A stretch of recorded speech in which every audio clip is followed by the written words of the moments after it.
ये जवान रखना चाहिए आर्मी को। इसलिए आर्मी के जवानों को बहुत ही जल्दी रिटायर कर दिया जाता है और रिटायर के बाद उन्हें पेंशन भी दिए जाते हैं। पेंशन के बोझ को कम करने के लिए टूर ऑफ ड्यूटी को लाया गया। मान लीजिए अगर इस साल 1000 लोगों को भर्ती किया, फिर अगले साल 1000 लोग, फिर अगले साल 1000 लोग, 3 साल में हमारे पास कितने हो गए? 3000। अब अगले साल तो जो पहले आए थे वो तो रिटायर होंगे, फिर 3000 आ जाएंगे। तो इस तरह से हमारे पास हमेशा एक रेगुलर आर्मी बनी रहेगी और ये आर्मी को हमें क्या नहीं देना पड़ेगा? पेंशन भी नहीं देना पड़ेगा। अभी हम पेंशन पे आएंगे, चर्चा करेंगे। अब थोड़ा सा हम आगे समझते हैं टूर ऑफ ड्यूटी में। ध्यान से समझिए, इस टूर ऑफ ड्यूटी के बारे में समझिए। ये एक तरह का इंटर्नशिप है। इंटर्नशिप क्या होता है कि आपको किसी खास काम के लिए और खास फिक्स समय के लिए जब बुलाया जाता है तो उसे इंटर्नशिप कहते हैं। इससे सेना हमेशा जवान रहेगी, यंग रहेगी। जैसे मान लिया कि हमने 1 साल के लिए 1 लाख लोगों को किस में भर्ती किया? टूर ऑफ ड्यूटी में।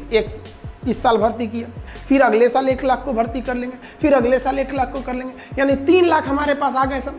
फिर अगले साल इधर 1 लाख को रिटायर करेंगे तो फिर 1 लाख को भर्ती भी तो कर लेंगे।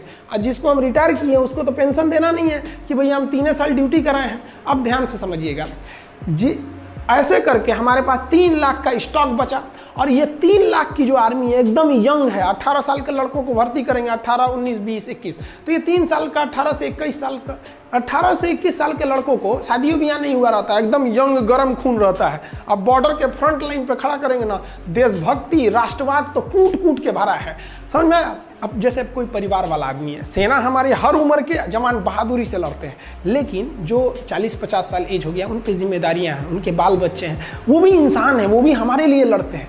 तो एक उनके ऊपर जिम्मेदारी है। एक जो नया नया छोड़ा जाता है इसमें कोई जिम्मेदारी नहीं, ना आगे ना अपना पीछे पगा, गोली चलाया रे तुम हम पे, एगो चलाएगा हमसे चुरा बम मार देंगे यहाँ पे। तो ये आर्मी को यंग रख सकते हैं। इससे आर्मी को डबल फायदा कि आर्मी हमेशा यंग रह गई और जो रिटायर हुए उन्हें सैलरी भी नहीं देना है और आर्मी कम भी तो नहीं होगी ना भैया। हर साल हम 1-1 को रखे रहेंगे, हमेशा हमारे पास 3 लाख की एक टूर ऑफ आर्मी की, टूर ऑफ ड्यूटी की फौज पड़ी रहेगी। तो एक आर्मी है, एक काफ़ी अच्छा बैलेंस बना के कर रही है। आखिर आर्मी को ऐसी ज़रूरत क्यों पड़ी? अब आप कहिएगा, यहाँ एक नेगेटिव पॉइंट ये आता है कि अगर हम 3 साल ड्यूटी करा के निकाल देते हैं तो जितने भी आएंगे हमारी सेना यंग तो रहेगी लेकिन एक्सपीरियंस नहीं हो पाएगा। देखिए, जवान रहना भी ज़रूरी है, एक्सपीरियंस का भी रहना ज़रूरी है। कहीं कहीं